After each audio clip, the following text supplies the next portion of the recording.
Friends, welcome to your online classes, class 4th. This is the video about Hindi literature. English medium Hindi literature class 4, chapter 2 and part. यहाँ पे first है, आपका ये 2 लिख दिया है, गलती से मिसिंग है, बस ये पार्ट 1. चलिए शुरू करते हैं. ये आपकी बुक है, देखिए आपकी ये प्यारी सी बुक है ये, एंड ये लेसन आपका स्टार्ट होता है. आप सभी के पास आई होप कि ये बुक होगी. आप इस पेज को ओपन करके रखिए, पेज नंबर 8, और चलिए इसकी रीडिंग स्टार्ट करते हैं. Very nice story and very meaningful and moral based story. एक बार की बात है, रोम में एक चित्रकार रहा करता था. चित्रकार यानी पेंटर, जो कि चित्र बनाते हैं. उसने एक बार एक भोले भाले बच्चे को ढूंढा और उसका एक बेहद खूबसूरत चित्र बनाया. बहुत से लोग ऐसा करते हैं कि चित्र को कुछ लोग चित्र को, जैसे आप छोटे हो, आप चित्र को देख के एक पिक्चर ड्रा करते हो. कुछ लोग जो बड़े आर्टिस्ट होते हैं वो सामने जीवित लोगों को बैठा करके भी उनकी पूरी की पूरी फ़ोटो, जैसे आप फ़ोटो खींचते हो ऐसे पूरी पूरी फ़ोटो वो उतार देते हैं बनाने में. चित्र बहुत सुंदर था. बालक के चेहरे से भोलापन टपकता था. लोगों ने उस चित्र को खूब पसंद किया. वो चित्र कई प्रदर्शनियों में भी रखा गया. चित्रकला के बड़े बड़े जो प्रशंसक होते हैं, ठीक, प्रशंसक हैं जो उनके शौकीन होते हैं, एवं समीक्षक वो होते हैं जो कि किसी चीज़ को एनालिसिस करते हैं, गुण दोष बताते हैं, कोई चीज़ कितनी अच्छी है कितनी बुरी है. तो उन लोगों ने उस चित्र की खूब सराहना की. उस चित्र के लिए चित्रकार को बड़े बड़े पुरस्कार भी मिले और वह देश विदेश में विख्यात हो गया. विख्यात होना मतलब पॉपुलर होना.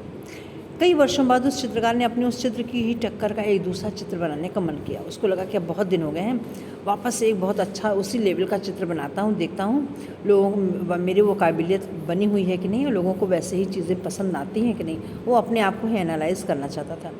जिसके बाद उसने एक ऐसे दुष्ट व्यक्ति की तलाश शुरू की जिसके चेहरे से ही दुष्टता का भाव प्रकट होता हो, यानी दिखता हो, चेहरे से ही दुष्ट दिखता हो. वो चाहता था रियल में कोई ऐसा व्यक्ति मिल जाए, मैं उसकी पेंटिंग बनाऊँ. वो पहले वाले चित्र के जस्ट अपोजिट फीलिंग वाला एक पोर्ट्रेट बनाना चाहता था. ऐसे दुष्ट आदमी की तलाश में वो काफ़ी भटका. कई लोगों से मिला, लेकिन जैसा चेहरा वो चाहता था वैसा नहीं मिला. फिर उसके मन में एक विचार आया कि ऐसे चेहरे वाले व्यक्ति को तो केवल अपराधियों के बीच ही मिल सकते हैं, यानी दुष्ट व्यक्ति दुष्टों की टोली में ही मिल सकते हैं, जहाँ पे लोग दुष्ट लोग रहते हों. तब वो जेलों में जाकर अपराधियों से मिलने लगा. उसको लगा मैं जेल जाऊं, हो सकता है वहाँ कोई चोर डकैत लुटेरा कोई भी ऐसा हो जो ऐसा दुष्ट टाइप का दिखता हो, तब मैं उसका पोर्ट्रेट बनाऊं. बहुत ढूंढने पर एक जेल में उसे एक ऐसा बंदी युवक मिला जिसके चेहरे से दुष्टता झलकती थी. चित्रकार उसे देखकर खुश हुआ और उसने उसी युवक का चित्र बनाने का निश्चय किया. उसने सोचा अब ये जो है चेहरे से दुष्ट दिखता है, मैं जैसा चाहता हूँ लगभग वैसा ही ये मेरा मॉडल है, अब मैं इसको देख करके इसके चित्र को बनाऊँगा. चित्रकार ने युवक से कहा, भाई तुम कुछ देर मेरे सामने बैठो, मैं तुम्हारा एक सुंदर चित्र बनाना चाहता हूँ. युवक ने चकित होकर कहा, भाई चित्र तो देवी देवताओं के या बड़े बड़े आदमियों के, इन लोगों के बनाए जाते हैं. मैं तो एक बुरा आदमी हूँ, अपराधी हूँ, मेरा चित्र आप क्यों बनाना चाहते हैं. Next second page. चित्रकार ने उस बंदी युवक को अपना पहला चित्र दिखाया और कहा, देखो मैंने कई साल पहले एक भोले बालक का चित्र बनाया था. उस चित्र को बहुत पसंद किया गया. अब मैं उसी जोड़ का वैसा ही, मतलब उतने ही लेवल का, स्टैंडर्ड लेवल का चित्र, लेकिन उल्टे भाव का, यानी वो जितना ही मासूम था अब मैं उतने ही दुष्ट चरित्र के व्यक्ति के चेहरे को बनाकर ये देखना चाहता हूँ कि क्या मेरे अंदर का जो चित्र है उसके बारे में लोगों की क्या राय बनती है. वो दूसरों की राय जानना चाहता था, और क्या अभी भी मेरी चित्रकारी में वो कमाल है कि नहीं, मतलब क्या मैं अभी भी उतना अच्छा पोर्ट्रेट वाला हूँ जो कि मैं उतना खूबसूरत चेहरा पूरा का पूरा उतार दूँ. युवक ने उस चित्र को देखते ही रोने लगा. चित्रकार को युवक का रोना देखकर बड़ा दुख हुआ, आश्चर्य हुआ. उसने युवक से रोने का कारण पूछा. युवक ने रोते हुए कहा, भाई आप जो चित्र मुझे दिखा रहे हैं ये मेरा ही है. बचपन में मैं ऐसा ही था. चित्रकार और आश्चर्य में पड़ गया और आश्चर्य उसका बढ़ गया. उसने कैदी के चेहरे को ध्यान से देखा और पूछा, तुम इतने कैसे बदल गए.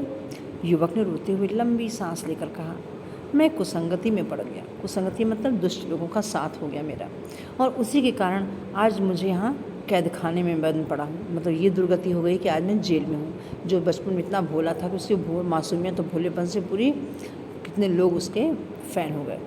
इतना कहते ही युवक फूट फूट कर रोने लगा. उसको अपना बचपन याद आने लगा कि मैं कितना अच्छा इंसान था और मैं इतना गंदा हो गया हूँ. यह सुनकर चित्रकार बिना कुछ कहे वहाँ से चला गया. शब्द बुरी संगत का फल भी हमेशा बुरा होता है। इसमें आप कहानी से आपने समझा होगा कि कोई दुष्ट व्यक्ति भी शुरू से दुष्ट नहीं होते हैं, लेकिन जो संगति है, फ्रेंडशिप है, आप जिनके संग रहते हो, टाइम स्पेंड करते हो, वो जैसे होते हैं आपको पता नहीं चलता, लेकिन धीरे धीरे आप क्या से क्या बन जाते हो। इसलिए बच्चों हमेशा कहा जाता है कि अच्छे लोगों का साथ पकड़ो। इसलिए बहुत से बच्चे ऐसे हैं जो क्लास में, जो बच्चे फर्स्ट सेकंड थर्ड आते हैं, या पढ़ने में ब्रिलियंट होते हैं, किसी भी चीज़ में अच्छे होते हैं, बच्चे उन्हीं का साथ करना चाहते हैं। तो एक तो संगति अच्छी करिए, और दूसरे खुद भी कोशिश कीजिए आप इतने अच्छे रहें कि लोग आपकी संगति के लिए आपके पास आएँ। तो संगति यानी साथ, फ्रेंडशिप। आप अच्छों का फ्रेंडशिप करोगे तो आप अच्छे बच्चे बनोगे। यही इस कहानी का मॉरल है। इसकी एक्सरसाइज बाकी चीज़ें आपकी नेक्स्ट वीडियो में। Till then take care and good bye.